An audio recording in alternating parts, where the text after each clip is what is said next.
अस्सलाम वालेकुम वरहमतुल्लाहि वबरकातुहू। वीवर्स कैसे हैं? उम्मीद करता हूँ ठीक होंगे, खैरियत से होंगे। वीवर्स, मैं हूँ डॉक्टर अंसर अब्बास और आप देख रहे हैं YouTube channel Al-Shifa clinic health adviser. Viewers, आज मैं जिस टॉपिक पे बात करने वाला हूँ वो बहुत ही अहम है आप लोगों के लिए, हर किसी के लिए।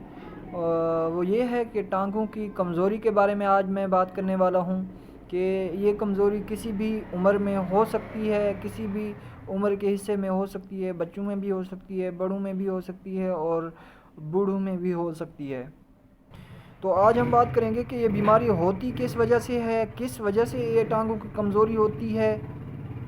व्यूअर्स, अक्सर पेशेंट जब हॉस्पिटल जाते हैं तो वो डॉक्टर से यही शिकायत करते हैं कि हमारा बच्चा ग्राउंड में खेल रहा था, खेलते खेलते जब वापस आया तो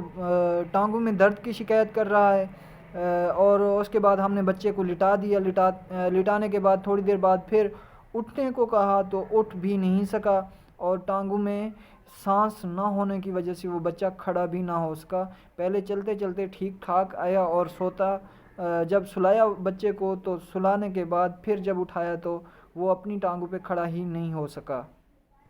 और बच्चा ऐसा फ़ील करता है जैसे टांगों में बिल्कुल जान ही ना हो। मगर ये यूजुअल कंप्लेन है, और माँ बाप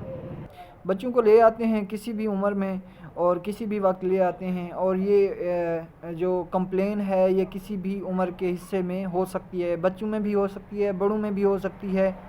यानी कि बैठे बैठाए अगर आपको फ़ील हो कि ख़ास तौर पे बच्चों में कि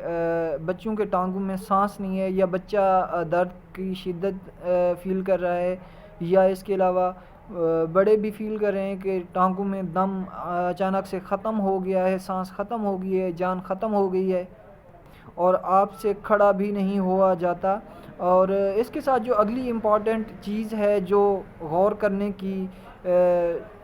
कंप्लेन है या शिकायत है जिसको नज़रअंदाज नहीं किया जा सकता,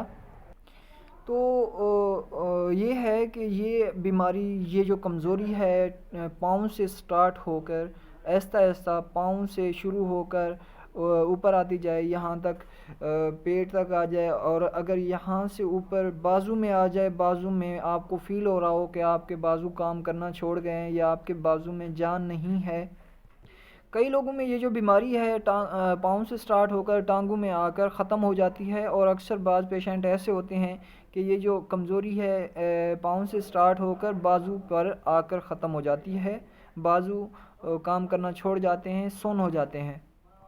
और ये जो बीमारी बाजू तक आ जाती है तो ये बहुत ज़्यादा ख़तरनाक साबित हो सकती है, क्योंकि यहाँ तक जब आपका सांस लेने का अमल है उसमें परेशानी आ सकती है, आपको तकलीफ़ हो सकती है, आपको परेशानी का सामना करना पड़ सकता है, और इस बीमारी को ग्यून ब्रेक डिजीज़ कहते हैं। और मैं आपको बताता चलूँ, ये जो बीमारी है ये हमारा अपना ही इम्यून रिफ्लेक्स होता है, जो कि हमारी नर्व्स जो होती हैं उन पर अटैक करता है मिस्टेक करके, और अटैक करने के बाद हमारा जिस्म काम करना छोड़ देता है। और इसमें जो बड़ी उम्र के लोग होते हैं, ओल्ड एज होते हैं, तो उनके क्योंकि उनका जो इम्यून सिस्टम होता है बहुत वीक होता है, तो उस वजह से ये जो बीमारी है उनमें बहुत ज़्यादा हमलावर होती है। तो आम तौर पर ये देखा गया है कि अक्सर मरीज़ ऐसे होते हैं, माँ बाप वालिदैन ऐसे होते हैं कि अगर उनको पता चल जाता है कि बच्चे की टांगें कांप रही हैं या बच्चा टांगों में दर्द फ़ील कर रहा है, तो वो ट्रीटमेंट की तरफ नहीं आते, घर में अपनी प्रैक्टिस शुरू कर देते हैं, अपना तजर्बे शुरू कर देते हैं। चाहे कि बच्चे को थोड़ी सी तकलीफ़ है, टांगों में दर्द हो रहा है, खेल कूद की वजह से हो रहा होगा या किसी और वजह से हो रहा होगा, तो उसकी मालिश वगैरह शुरू कर देते हैं कि ये बच्चा घर पे ही स्टेबल हो जाएगा। लेकिन ये बीमारी बहुत ज़्यादा बच्चे के लिए ख़तरनाक साबित हो सकती है, क्योंकि टांगों से होती हुई बच्चे के बाजू और पूरे जिस्म का जो हिस्सा है उसको मुतासिर कर सकती है। लिहाजा इस बीमारी को कभी भी नज़रअंदाज नहीं किया जा सकता और कभी भी नहीं करना चाहिए, चाहे वो किसी भी उम्र के हिस्से में ये तकलीफ़ हो रही हो।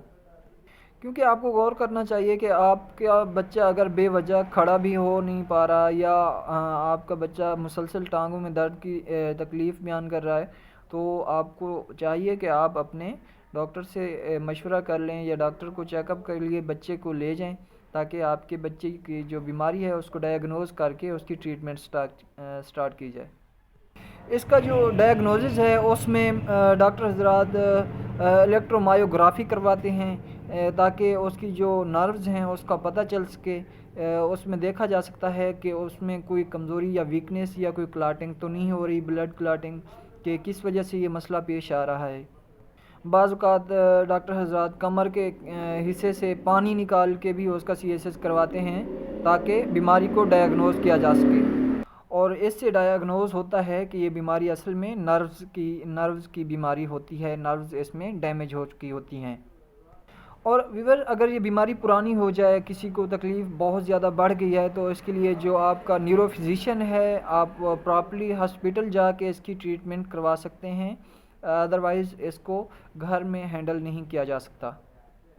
ویورز اس میں جو 90% لوگ ہوتے ہیں وہ تقریباً 90% لوگ سٹیبل ہو جاتے ہیں، ٹھیک ہو جاتے ہیں، اور اس کے علاوہ جو 10% لوگ ہوتے ہیں، 10% مریض ہوتے ہیں، وہ تقریباً یا تو پیرالائزز کا شکار ہو جاتے ہیں، یا اس کے علاوہ وہ ان کو ڈاکٹر ریکمینڈ کرتا ہے کہ آپ فزیوتھراپسٹ کے پاس جائیں۔ اگر کسی کا بازو ہے یا کسی کی ٹانگ ہے تو ڈاکٹر جو فزیوتھراپسٹ ہے وہ اس کی فزیوتھراپی کرے گا، اور اس کے علاوہ آپ کو ریکمینڈ کرے گا کہ آپ ہلکی پھلکی ایکسرسائز بھی کرتے رہیں، مالش آپ کو ریکمینڈ نہیں کرے گا، ہاں البتہ ایکسرسائز کا کہہ سکتا ہے، ہارڈلی بھی نہیں کہہ سکتا، اور نارملی جو سستی ہے وہ بھی نہیں کہہ سکتا، مطلب جو نارمل ایکسرسائز ہے وہ آپ کو کہے گا کہ کرتے رہیں۔ ویور یہ چھوٹی سی ویڈیو پسند آئے تو لائک اور شیئر ضرور کر دیں، اور چینل کو سبسکرائب کر دیں۔ Thank you.